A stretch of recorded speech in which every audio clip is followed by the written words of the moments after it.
देखें जी हमारे फिट, आप देखें कितने ज़बरदस्त नीट हो गए हैं। आप ये देखें, जब हम इनको उतार रहे हैं कितना अच्छा इनका रिज़ल्ट आया। और यहाँ भी आप स्पंज दे सकते हैं। ये आप देखें, अभी यहाँ पे थोड़ा सा कैमरे का साया भी आ रहा है। ये देखिए जी, बहुत अच्छा हमारा रिज़ल्ट आया और बिल्कुल भी इचिंग नहीं हुई। ये निशान जो इनके पाँव पे इनकी मेहंदी लगी हुई थी, मैंने पहले भी बताया था कि वो मेहंदी लगी हुई है। देखिए आप स्पंज का हाल देखिए कितनी ज़्यादा इनकी डस्ट निकली है। हम दूसरी साइड पे भी करेंगे तो आपको नज़र आएगा कि कितना अच्छा इनका रिज़ल्ट है। ये सारी आपकी रिमूव हो जाती है एक पॉलिशर लगाने से।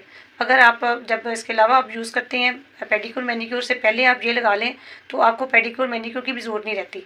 बहुत ज़बरदस्त, आप देख सकते हैं कि कितना अच्छा इनका रिज़ल्ट आया है। Thank you so much. आप हैप्पी हैं? मैं बहुत ज़्यादा हैप्पी हूँ। जज़ाकल्लाह जी।